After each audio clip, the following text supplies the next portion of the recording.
canon-wise, I would say we're probably a little bit stronger than Lord of the Rings trilogy, but that's not saying very much because Lord of the Rings didn't keep to the canon very much.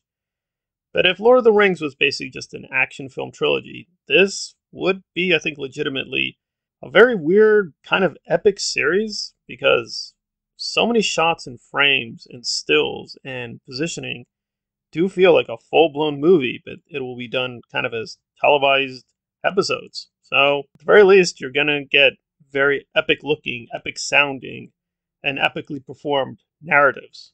But what is the narrative? Well, I think it's too soon for Sauron, so I think, for lack of a better word, the Eminem Dark Wizard that they focus on, I will assume that he's either a lieutenant of Sauron or independent actor, but that will be the main antagonist for season one. And they did give us a little bit more in the world building in terms of the elves and dwarves. It's not much more. We've already seen this. Elrond is making the rounds. He thinks everything is peaceful. Galadriel does not think so. She's very fearful of the enemy. I think the enemy would have to be Sauron, but they don't probably know who the exact enemy is.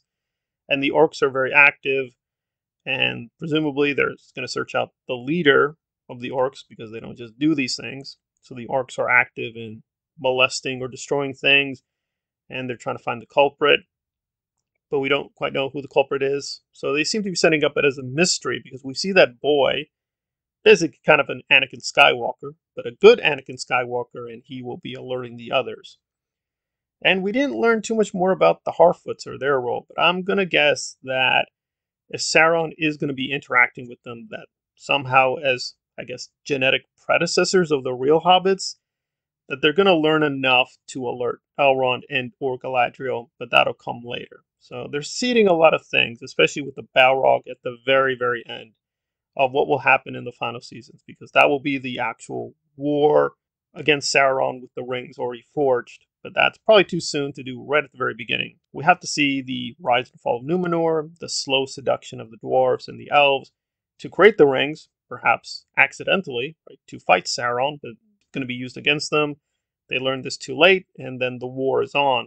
So it all comes down to Dark Wizard Eminem guy and whether he's going to be a sufficiently interesting enough performer to keep the thing going until, quote, the real villain shows up with Sauron. And I think we can already guess who Sauron is, but that's not the interesting question. The interesting question will be, is the performer going to be attractive or compelling enough to keep us interested in the narrative? We kind of already knew what was going to happen, right? It's the forging of the rings.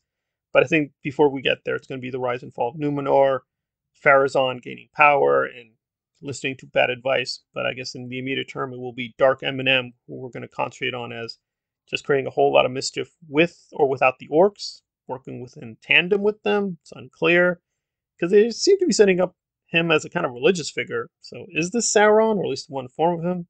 But I think this formation of this pale-skinned dark wizard will be the beginning antagonist to sort of situate the other characters.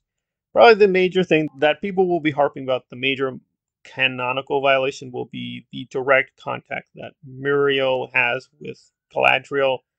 That didn't happen in the Silmarillion, but again, they're using the appendices.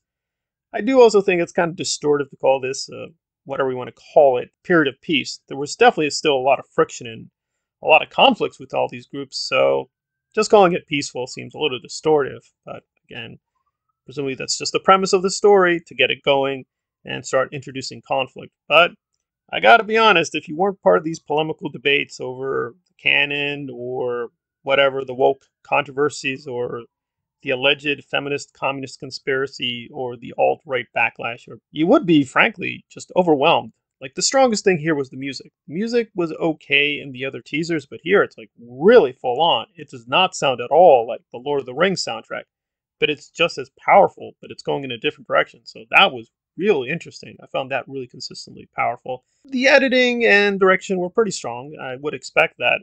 But probably the thing that's really going to strike me the most is the digital effects and the way they're being integrated with the narrative. Because I think this is going to turn out like Star Wars, where there's going to be divisions between the prequel people and the original trilogy people and the sequel people and things like that.